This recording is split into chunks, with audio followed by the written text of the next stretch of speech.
today you're doing about a photo shoot for yoga, right? Yes, Yeah. yes. So how does yoga thing came in your mind to go ahead and do this yoga and something for that?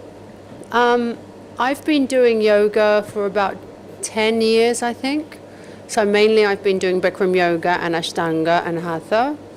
And actually I just finished in London 24 classes of Bikram yoga in 12 days.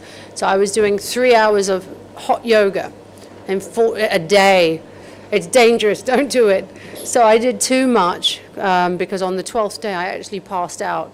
So I was doing too much because too much salt was coming out. But that's excess, don't do excess of anything. But yoga is, even in the Bhagavad Gita, it talks about yoga.